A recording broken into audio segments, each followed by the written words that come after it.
are here live at the KHTS studio in beautiful downtown Santa Clarita, here on a Thursday at 12 p.m. And with me, I have the incredible, very, very dear friend of mine, but also very incredible mentor, teacher, Orrin Harris. Orrin, thank you so much for joining me today. Awesome. I'm excited. Thank you for having me. This is going to be great. Yes, I'm so excited because Orrin Harris, he is a longtime friend of mine, but also he is a teacher. He's also a mentor. He is a spiritual coach and a guide. He has helped so many people. He's an incredible light. I mean, if you ever get a chance to meet him or be in his presence, you can feel his magic. He's got this incredible sense of joy and peace that just makes you feel like you're centered and grounded. Thank you. I'll take that reflection. I appreciate that. So, can you tell me a little bit about what you are up to before we dive into our amazing topic today? Yeah, pretty much at this point, almost everything I'm up to in one way or another has to do with uplifting consciousness on this planet. Collectively, individually, the way I do that most intimately and individually is through working with leaders, game changers, visionaries, those who really are stewards of the planet and our evolution. So I'm a support to them through my coaching and my mentoring. And then I also speak around the world about many things. Probably what I'm most known for speaking about is flow states. And I just living, loving, and helping people to really awaken their true self and express their gifts and their talents as profoundly as possible. Yes. Yes. Yes. Really living on purpose. Yes. And enjoying the most of this life that Yes. we have to live and just experience. And I think it's incredible that the two of you, your ego, and You might hire yourself. yeah, you and yourself, that the two of us are here together so that, we're bringing your perspective along with my perspective with relationships and what it Yes. takes to create a thriving relationship, what it takes to be successful in one of those areas that is the most so vital to what we're doing here in this life. So many different people seek relationship and then they want it to thrive.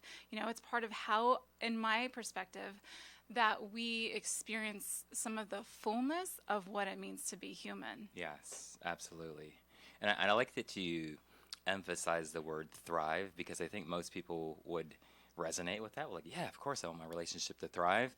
And there's probably many people that do not consciously have their relationships set up to thrive. Like surviving is almost a habit.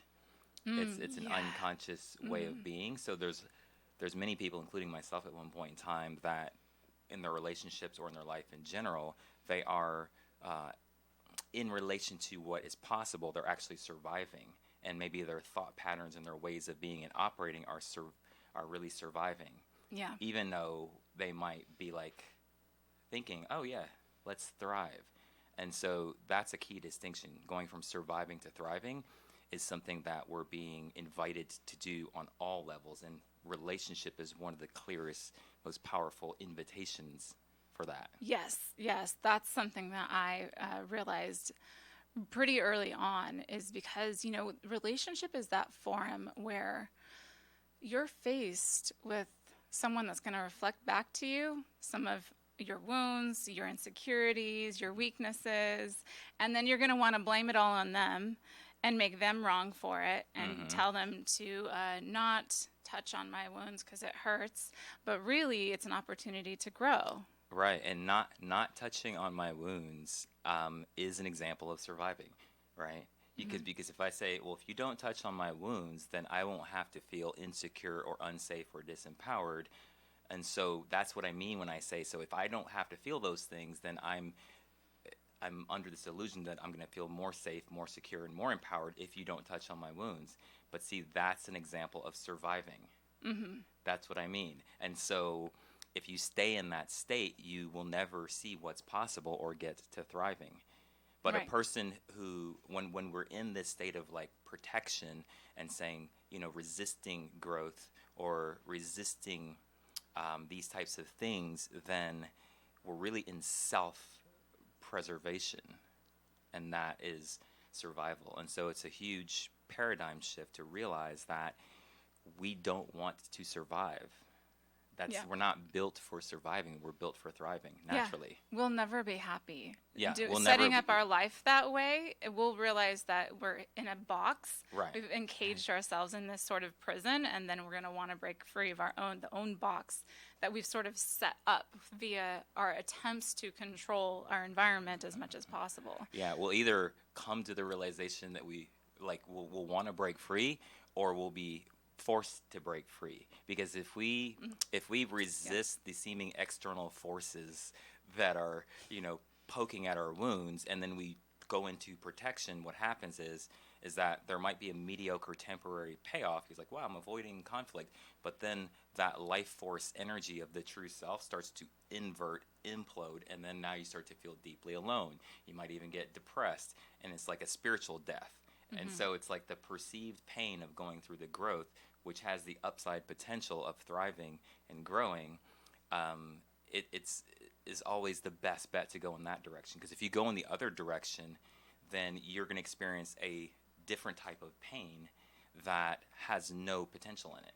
Yes, and it's like that quote or that just adage that we have to face our fears.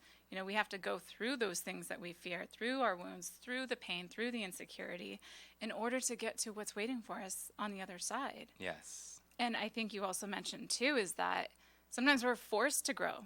Yeah. We're maybe in this in a relationship, a divorce happens or infidelity happens, and then we have to grow. These Exactly. things where now, instead of being proactive and making sure that I'm growing and I'm being the best that I can be, now I have to. Yeah. And the interesting thing about, getting forced to grow, one reason we don't need to feel like victimized by that, or like we're being punished by life or the universe or the relationship, is because if we're really, really, really deeply honest, we'll see that long before we were forced to grow, there were signs, there were whispers, there were invitations the whole way along that for one reason or another we ignored them, or we were desensitized to them, or you know what I mean? And so we're not being punished when we're being forced to grow. And in most cases I see there was plenty of invitations to be present to something. Even a lot of people that have experienced infidelity and feel victimized by that and really hurt by that, if they were to go back a month, 2 months, 8 months, 5 years, and really look deeper with their with their awareness, look deeper, they'll see their truth was trying to emerge. They'll see their intuition was actually trying to speak to them way before something even happened. Mm-hmm. And so, but if we don't get the whispers, then we'll get a nice smackdown. We'll get a yell. We'll get the volume will get turned up. Mm-hmm. But we're not. I guess my point is that that's inherently positive, even if it's deeply uncomfortable. Right. There is a kind of, it's positive. And you're helping me to also reflect on some of the purpose of even life and living. It's like, well, then why are we here? And why do we seek relationships? And to me, some of the answers for that is that we're here to love, we're here to experience joy, and to grow. It's like those three things. And we want to grow. Right. As much as sometimes it's really hard, because it means if there's conflict, then there's growth, and we can't necessarily grow without something to overcome. Right. So it's like we really do need some of those experiences so that we can level ourselves up and rise into our next best version of who we are. Yeah. And that attitude or perspective is a really solid foundation for relationships, right? Because if you exclude that from relationships, you're like, oh, relationships are just, to fall in love and meet this image that you have in your mind, but you disclude the inherent growth built into it, then that can create a lot of suffering. Right. Just that the lack of perspective of also including, oh, part of the purpose of this relationship is also to grow and to support our soul's evolution and to support our development. If you can be at peace with that and embrace that and honor that, then it just kind of reframes or just makes more sense of the challenges and the conflict and all these different things. Yes, and what I tell couples often is that, if you are someone that's going into a relationship or going into marriage, or you're in marriage and for some reason you were thinking that it's going to be so wonderful and happy and, walking through the sunshine the whole time, you're in for a big surprise, because what you're actually walking into is a cauldron of joy, joy, pleasure, companionship, conflict, pain, and so much growth. I mean, you are putting yourself right smack dab in the best, in my perspective, the best place for personal growth. Absolutely. And, we really can't, we can try really hard, but we can't get away from ourselves. Even if we avoided being in a relationship eventually, or if we went to a deserted island, then we'd be in a relationship with our own thoughts and our own feelings. And the same growth is going to be trying to get at us anyway. Yes. You know what I mean? Maybe we could, we can't really get away from ourselves. And definitely in relationship, you for certain can't. Right. Okay, so what we're going to talk about today is about the high value masculine. So what does it take to really own the value that you are as that masculine, and what are you creating that when you do? What are you creating in a relationship? What are you creating in your life when you really own the fullness of that? What is specifically, let's define it as well. Yeah, and so we're going to go ahead and do all of that on the other side of this break, and we'll be right back. Or have Medi-Cal, Samuel Dickson Family Health Center can help. Services are available on a sliding fee schedule. The mission of the Samuel Dickson Family Health Center is to give the Santa Clarita Valley access to affordable, quality primary care. There are 3 locations to serve you: Canyon Country, Newhall, and Valverde. Go to sdfhc.org for more information and to find the location most convenient for you. Who says nothing good happens after midnight? Denny's is best known for their breakfast served round the clock, like the Grand Slam. But you can enjoy breakfast, lunch, or dinner in a casual atmosphere 24/7. At Denny's, the lunch and dinner menu has a variety of appetizers, craveable burgers, salads, and entrees, along with the best desserts in town. Wherever you live in Santa Clarita, there's a Denny's close by. If you're pulling an all-nighter or don't feel like cooking, get into Denny's today. Good stuff is happening at Denny's. Here's the cold, hard truth couples need to hear. Spending months or years trying to get your spouse to do their part is a complete waste of time.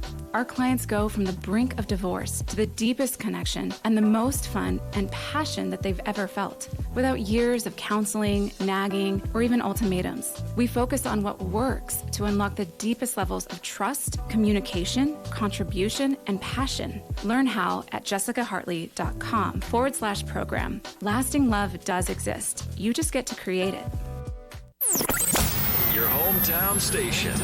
As soon as I leave my house in Saugus, I always turn on KHTS for the latest traffic updates.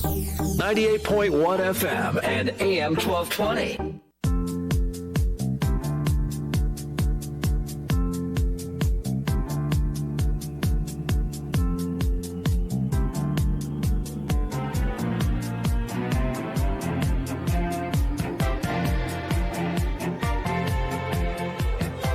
Welcome back to Thriving Relationships with Jessica Hartley. We are here going to talk about the high value masculine, and I have Orrin Harris with me, teacher, mentor, and spiritual coach on all things masculine, amazing relationships, spirituality, and you can find him if you want to at www.orrinharris.com, and incredible person all around. Thank you.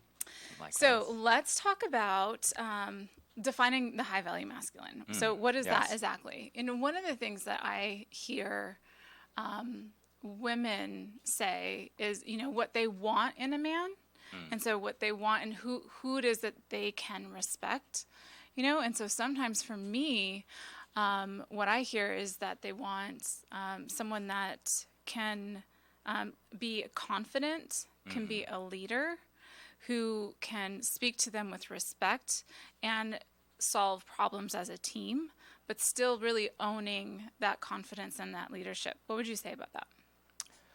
I mean, I think it's what all women want.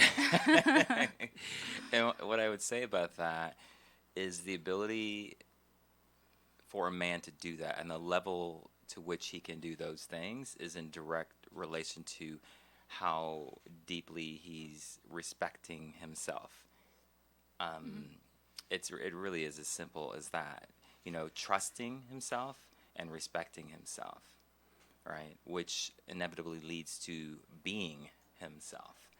And that is where then a woman can, whether she's conscious of it or not, that's when she can truly trust and respect him and kind of just, lean in. But if he's looking for example, for permission from her, or looking for her to act or not act a certain way in order for him to fully own his truth, his power, in order to fully respect himself, if that gets twisted, then it kind of erodes the trust. It erodes the respect. So we're only really someone can only really fully respect us to the degree we're respecting ourselves.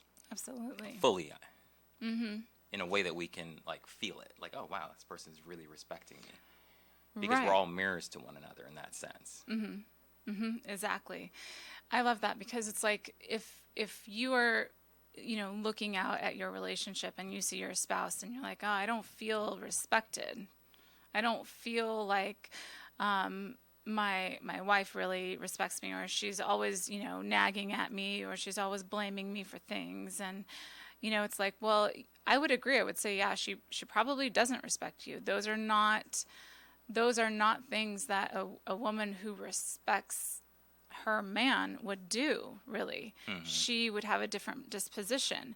But it's like you said, that doesn't come from the wife or the spouse needing to change herself. Right. That really comes from the man owning, respecting, and trusting himself, so that he can really fully step into that, and then there's something for her to respect. Totally. Yeah, if any man, I mean, this applies to women, I guess, too, but if any man is feeling a lack of respect or underappreciated, in almost every case, if not every case, in some way, consciously or unconsciously, there is a lack of appreciation for oneself. There's a lack of respect occurring in oneself. And sometimes you could witness it just in the way you are behaving. I know an example of this for me is I might say something, or I've said something to my woman that is actually my truth, but I'm saying it in a way where I'm being careful, right? Now, carefulness is a sly little thing, because when you're being careful, it's like the love and truth is trying to be expressed. But when you're being careful, like walking around on eggshells, it's a kind of way of asking for permission to be yourself, which means that there's fear present. So a man might be speaking his truth even, right? Which seems, okay, that's respectful. So it's a level of respect, but he might be speaking in a way that unconsciously he's saying, are you okay with that, babe? Or how do you feel about that? Or, and even though that might be seeming to come out of love and respect and care for her, it's coming out of fear. And so it's a way of not fully embodying or owning one's authentic self or truth. Right? And then the woman may consciously or unconsciously just reflect back to you your own lack of respect. Right? Does that make sense, what I'm saying? And so this is one of the things that happens in a relationship, and anyone can take note to this. If you find yourself, there's being careless. Careless is like caring less about the other and more about yourself in a more selfless way or selfish way. There's being careless. I think most people can kind of identify, oh, I'm being careless right now. I'm not being caring. But the flip side, if carelessness was putting yourself on a pedestal and minimizing the other, or not caring to the other was on like up here, and then caring was in the center, I think the more the kind of more hidden side of that is when you start being careful. Because when we're being careful, unconsciously or consciously, we're trying to make sure something doesn't happen, which means we're already in survival, we're already in control, we're already in management. And when you're being that way with yourself, you're not actually respecting your heart's truth in the moment. You're not actually respecting your authentic self. But it gets masked as love rather than seeing that, oh, this carefulness is coming. It's a projection of disempowerment on both yourself and the woman. Because I'm saying these things, we don't always see that this is what's happening. So if you're being careful with your woman, then maybe unconsciously in that moment you're thinking, if I were to just speak my truth, I know she can't handle it. Now you're projecting disempowerment onto your woman, which is coming from your own disempowerment. And then you're justifying why you're being careful. Because remember, maybe you're remembering a time where, wow, I spoke my truth, and she did X, Y, Z. She disapproved. Right. She got triggered or whatever. Does that make sense? Yeah. Yeah. So carefulness is a form of not respecting and owning oneself. And the flip side would be to say exactly what you're thinking, but still being caring. Yeah, right. caring. So caring is like sometimes will manifest as what we call tough love, right? But it's love can come through the energy of water or gentleness, and love can also come through fire, which is often truth. This is why like truth and compassion can coexist. But if we start to be careful, then we are afraid of our own truth. We're afraid of fire. And if we're afraid of that within ourselves, then we're afraid of it within our woman. And these are the types of things that make us then start to be careful and maybe walk around on eggshells. And we're saying, well, I don't want to like rattle the cage here, which only rattles the cage. Right. And sometimes the cage just needs to be rattled. Exactly. Because that's where your growth is. Exactly. That's the tough love part. Right.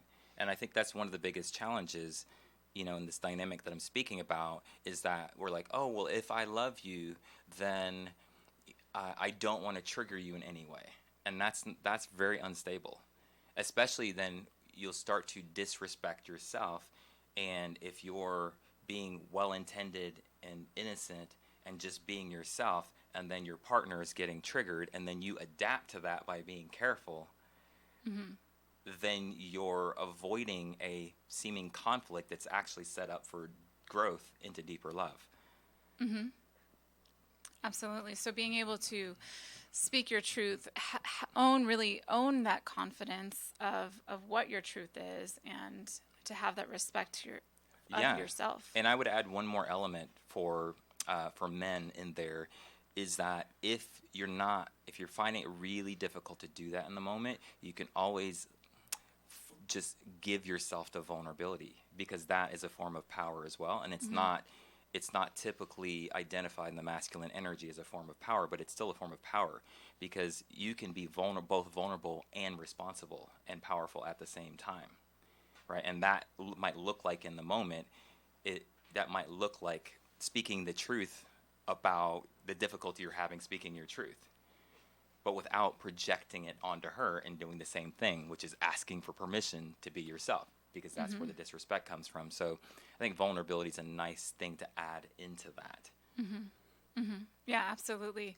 It's sometimes really hard for men to hear that. I think that vulnerability has power, that it is, because we've been conditioned so many times to sort of be strong, and masculine is not usually associated with vulnerability, and so that's kind of a change in our perceptions that we need to create, because it doesn't mean vulnerability in the sense that someone else could hurt me. No. It means that I'm just being authentic. It means that I'm being open. Right. And part of the power in vulnerability is, to just use the example of respect, and let's just say trust as well, is that if you're having a hard time in a moment and then you're resisting being vulnerable, and then you try to mask that with being confident or powerful because you want to nurture trust and respect, it actually creates the opposite because you're hiding something inside yourself, and consciously or unconsciously, your woman's still not going to trust you, even if you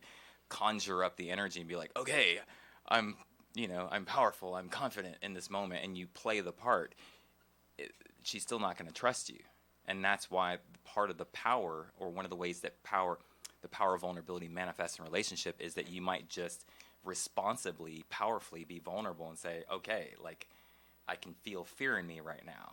Mm-hmm. And as soon as you say that, even though that might, to your ego structure, that might look like, ooh, I've revealed something, I'm being weak, it actually fosters more trust and more respect. And trust, yes. Right, because you're also respecting yourself. Yes. Because you may not realize that you're disrespecting yourself, and this is the type of stuff that can happen consciously or unconsciously, right? And so you might not realize that you're resisting being vulnerable, you're trying to be an image of masculine in your mind, but you're actually judging yourself in the process.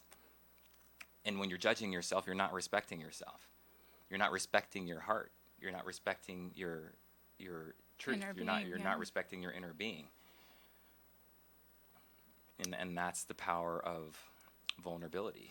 And I would say from the woman's perspective that, women want a man that can have that kind of vulnerability and integrity. You know, so you're speaking what to me sounds like integrity. Like, totally. I'm integrity. owning my truth, whether it seems weak or strong in the moment, Right. and I'm honoring who I want to be, and I'm going to be honest about maybe when I fail that. Right. And that, women don't need their partner to be perfect, but the authenticity, the integrity, the vulnerability, those qualities are so important, I think, and vital for a woman to be able to trust and to be able to respect her partner.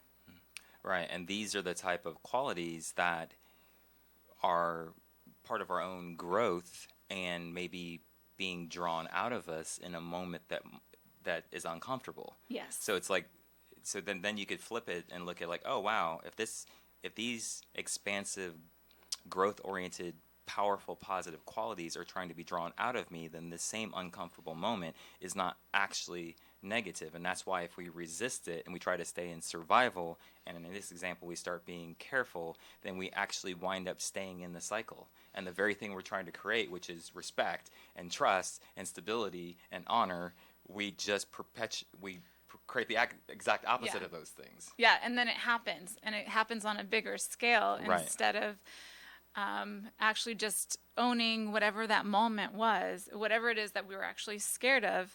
Right. Will manifest, because when we're trying to be too careful about not growing and about making sure that we're safe, and taking too much ownership for the other person's feelings, or stepping into those habits of codependence, then it's like we ultimately are going to create something that we have to face.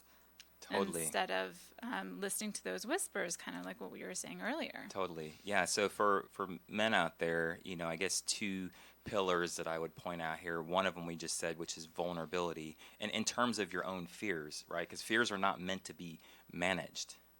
All right. They're not meant to be managed. That actually keeps you stuck in them. It actually keeps you empowering them.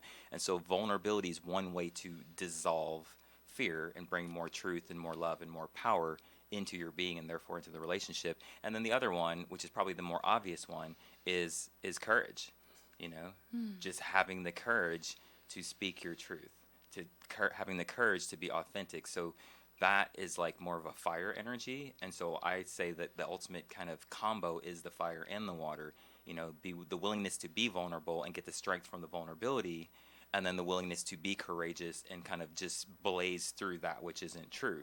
And what I noticed in relationships, and this was the case for me at one point, is that, men tend to be stronger in one than the other, or, more dominant in one but lacking in the other, right? Like maybe they're all vulnerability, but resisting the fire component and the courage.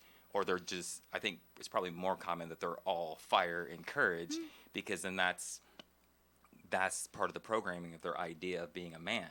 And so it's like, wow, if I'm going to be powerful, even in the face of my own fear, I don't need to be vulnerable about it. I don't need to express it. I just need to handle it. I just need to conquer it. You know what I mean? And sometimes that is the best thing to do. But if you're resisting vulnerability, if you don't have that in your toolkit as well, you're inevitably going to be imbalanced at some point. And I think that's one of the things about relationship is that women tend to draw out that water component from their man, because now they're in relationship and now they have this other person that wants to see them, love them, respect them, and is kind of calling them out to step into that, whether consciously or subconsciously. Yeah. One thing you're alerting me to that I see I said this when I was in a seminar recently, is that I use this term awakened masculine, right? And I said, as an awakened masculine or high masculine man, we're not the protector is a masculine quality, right? And it's actually a divine masculine quality. But what happens is that quality sometimes gets distorted and weakened through the ego structure. Like, for example, when we're in fear. And so what I said in this seminar is like, as a high masculine, I'm not here to protect you from your fears. I'm here to stand in the fire with you and hold you to transcend them, because that's an honor and honoring of your true self and honoring of your power, and that has the same effect of protection. But I think that if a man is in fear in himself and he's kind of controlling that, then he's also going to control his woman's fear. And if his woman is controlling her fear, then that's where he might kind of get entangled with that and be like, okay, all right, let's try to control whatever, this emotion or your own growth. But we don't want to control each other's fears. We want to be a space to help each other transcend their fears. And I think that's a very key point.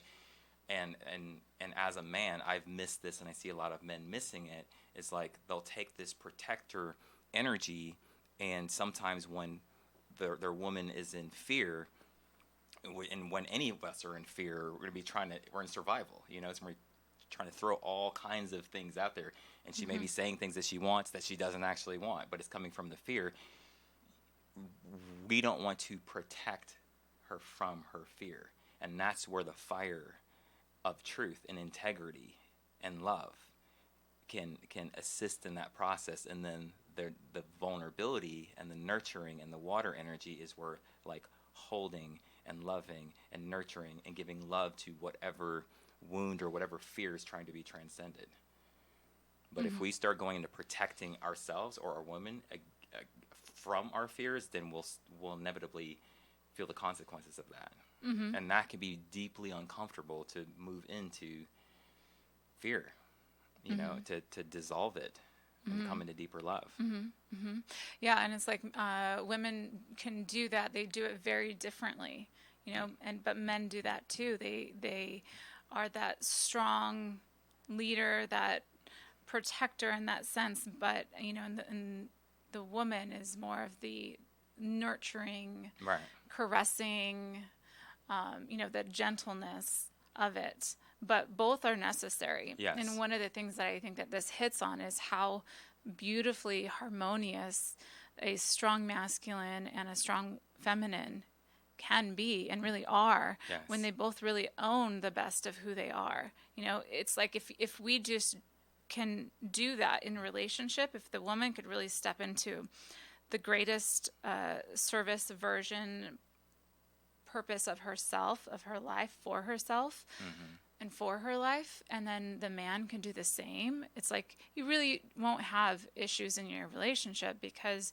you'll both be owning your truth, the best of that, and then giving from that openness. And I think that women tend to need to learn to grow into more of that that other side of themselves, that strength, that being able, and sometimes the man could help her with that. Yeah. And the same with the masculine, is that the men need to grow into a little bit more of that water, that vulnerability, and the woman could help him with that. Right. And that's, I think that it's interesting, because let's look at that for a moment, if you don't mind.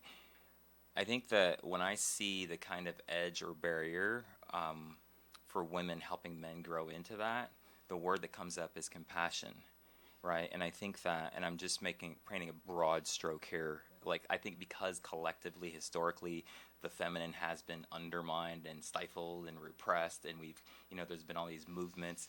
I think that that's still kind of pervading in our consciousness, and so, one of the things that is growing then is also the compassion to go along with, because there's like a reclaiming of power, but I'm also seeing some women, because they've been victimized, because they felt disempowered, that they may just be, like, this is what a man should do, this is how a great man is, and they may be speaking truths, but lacking compassion. And that's that water energy, and I'd like to see more of that coming out of like the leading edge of our evolution, more compassion, because the woman, when she's in her heart and her compassion and fully owning that, which is also a byproduct of her feeling more safe and empowered, right? Then she has the potential just effortlessly in her being to melt open the hearts of men, and not be demanding that men open their hearts. It's like, right. well, you guys like help us open our hearts. Yes, do you know what I'm saying? absolutely. Like that's kind of Well, your job in a sense, just like right. us helping you step more into your strength, rather than being like, hey, why aren't you just being strong? You know what I mean? It's like that's anyway. Yeah, I agree wholeheartedly. I think that, just to speak on that for a moment, it's like the pendulum swing. It's how I see it all the time. Totally. We went from this extreme, and now, I think a lot of women are over here in this extreme, but really they need to come back to this middle. They need to come to this exactly middle what I'm point describing. where we're really, owning our strength and owning our power, but not letting go of our compassion and our nurturing and our love. And I know, firsthand, and also working with many women who are, have their relationships on the brink of divorce, what I teach is, look, be your nurturing self, be that open-hearted, caring, woman that can nurture her husband. Women are remembering or relearning or coming into this awareness that they can be their natural, nurturing, loving aspect of themselves, and be that safe, is so powerful, though. And be safe and be powerful in that. Yes. And then what men are learning is that they can be their fire and their strength and their protector, and that it's okay to be vulnerable. They're not going to lose that. That's what's going on unconsciously. It's like, men have been, chastised or whatever, or experienced pain in being vulnerable or soft, and so then they pendulum swing in that direction. Women have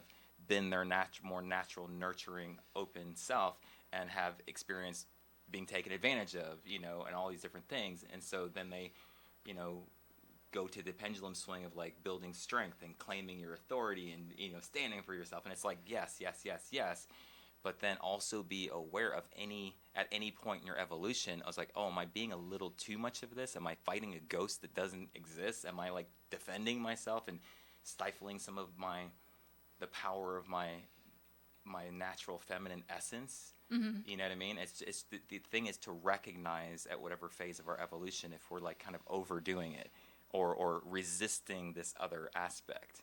Yeah, and it's like when we have the balance of both, that's when we are sitting in a very grounded place. Yes. Where we can do our best work, where we can have a solid relationship, where we can thrive, where we can contribute, where we can, be who we really want to be. And we have to be able to realize that, it's not just all feminine and all masculine. It's a balance, of owning the feminine and learning to have some of that masculine, and the masculine and learning to have some of the feminine. Exactly. And just really being able to do all of that. Yes. So what we're going to do is go ahead and take our second break, and then when we come back, we're going to talk a little bit more specifically about what men look for in what a high quality man looks for in a woman, and what a high quality woman looks for in a man. We'll be right back. The best live theater can be found right here in the Santa Clarita Valley. The Canyon Theater Guild has been entertaining audiences for decades with top quality musicals and plays. Located on Main Street in Old Town Newhall, CTG also offers workshops for the young actor in your family.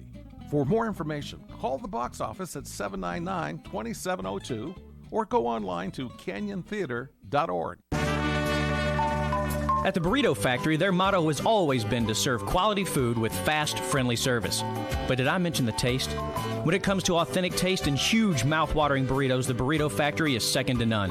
Whether it's lunch, dinner, or a catered event, Burrito Factory has the taste of Mexico to satisfy your craving. Burrito Factory on Soledad Canyon Road next to Chi-Chi's Pizza in Canyon Country. Stop in or call ahead 288-0222. The Art Gallery of Santa Clarita Artists Association, located in downtown Newhall on 6th Street between Railroad and Main, features local members' original artwork with changing exhibits every 2 months. Purchase affordable art for your home or as gifts. Open Friday through Sunday or by appointment. Artists wishing to join the SCAA can visit santaclaritaartist.org, come to our free monthly meetings at Barnes & Noble, or stop by the gallery. For upcoming shows, check us out at santaclaritaartist.org. We make visual art visible. We all know sometimes people lose their way. If you or someone you know is struggling with addiction, the Way Out Recovery SCV may have the answers you've been waiting for. The Way Out is the premier intensive outpatient treatment center serving Santa Clarita. Asking for help is the first step. Call The Way Out today, 661-296-4444. That's 296-4444 for a private free assessment. The Way Out is an accredited, affordable outpatient program that accepts most insurance. Call us at 661-296-4444 or check us out online at thewayoutrrecoveryscv.com. Quit battling with yourself. Ask The Way Out for help today. 98.1 FM and AM 1220. Welcome to Thriving Relationships with Jessica Hartley. The following is paid programming and does not necessarily reflect the opinions of KHTS or its ownership.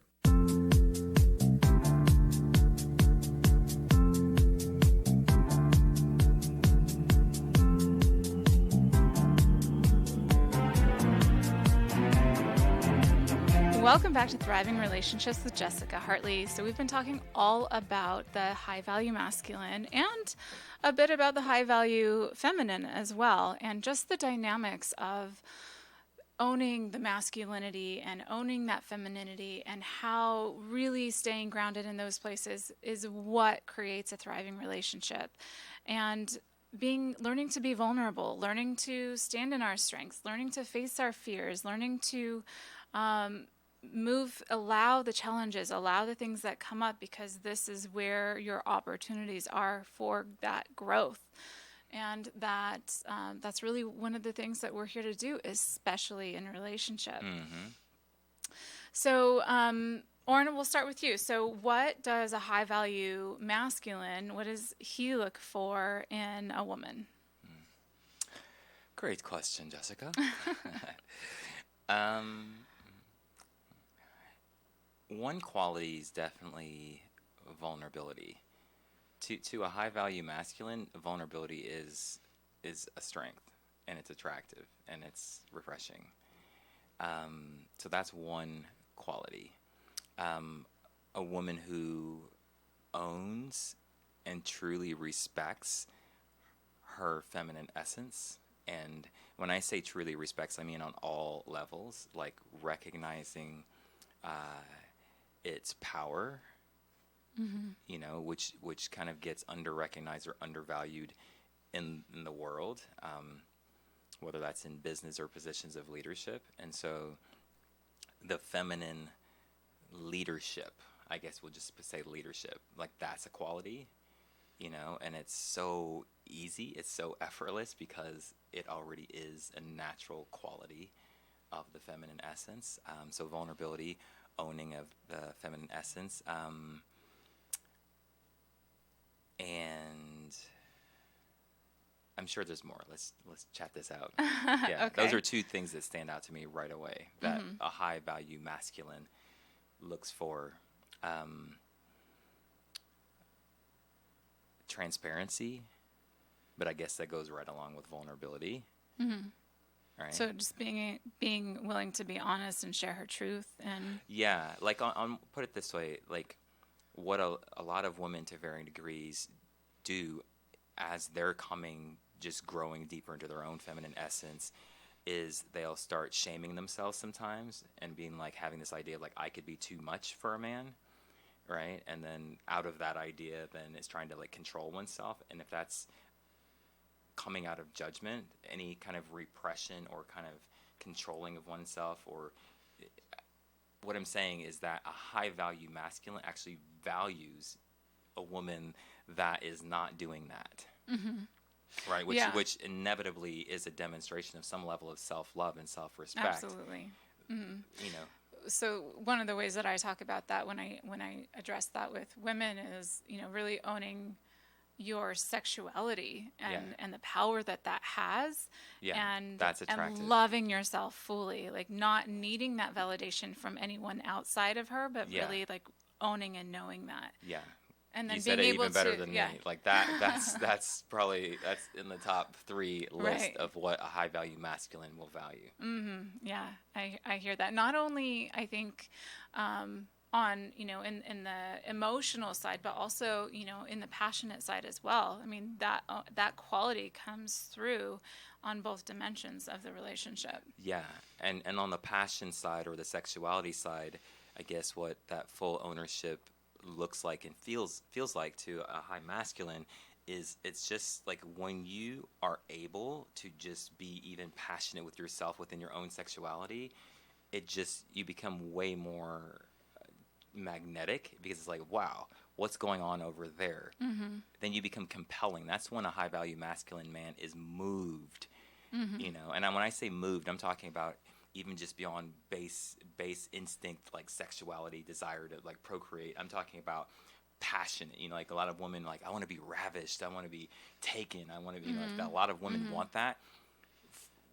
The way for the woman to manifest that in her world, or to manifest more of that, is to not look for that from the man. That's what actually attracts the man, who will be moved in that way and so passionate, because the passion is a heart and spiritual energy. If you want someone to be moved and not just do a physical activity, which also has its own level of pleasure, right? And so that's really attractive. A woman that, with or without me, right, can be abundant within herself, abundant within her sexuality, abundant within her love for herself. And so I would say, like, on the flip side of that would be, a high quality woman wants to have a man that will not take her for granted and will ravish her, and that will kind of lead, especially in the bedroom or even in life, but also, just really take ownership for that part too, as well as having a man that has integrity and is not going to,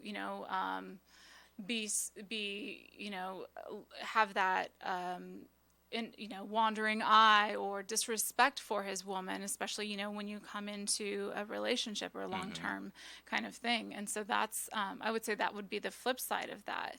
And so I think that you and I are talking about, similar things, but it's like, what I find is that, there are 2 ways to do that. Either you can wait for your man or your partner to do that, or your woman to do that, to be that self-assured woman, or you can take ownership for your part and you do your part first, and then watch them respond to that. Exactly.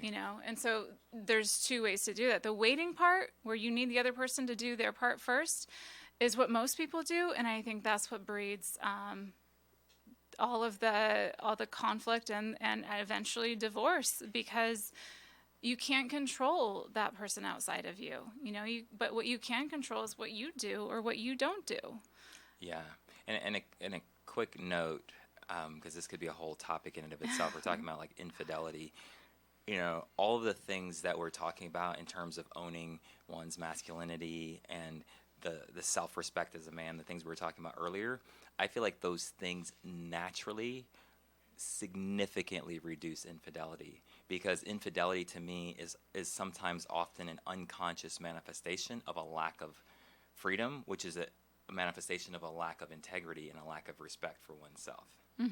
True respect and authenticity, and so I feel like integrity and authenticity and respect kind of dissolve that energy from the relationship field. Yeah, that integrity, that self-respect. Right, because Yeah. integrity and self-respect equals, as an internal state for a man, equals freedom. Freedom's it's not a picture, it's a state of being. Right, and and oftentimes cheating happens because there's a lack of freedom. Now, that lack of freedom might get projected to, oh, I want the freedom to be with another woman, but internally, it's usually just a sense of a lack of freedom and not truly being one's authentic self. Yeah. And being out of integrity. And sometimes looking for that validation in, right. Multiple sexual partners or something like that. Yeah. Absolutely. Really good stuff. So thank you so much, Orrin, Yeah, for my coming pleasure. and Thank having you for a great having me. conversation with me. If you want to get a hold of me, you can find me at jessicahartley.com, or you can contact me at 661-347-8473. I've got a high value masculine program and lots of really great stuff on my website for you to take a look at. Orrin Harris, OrrinHarris.com. And this is Thriving Relationships. We'll see you next time.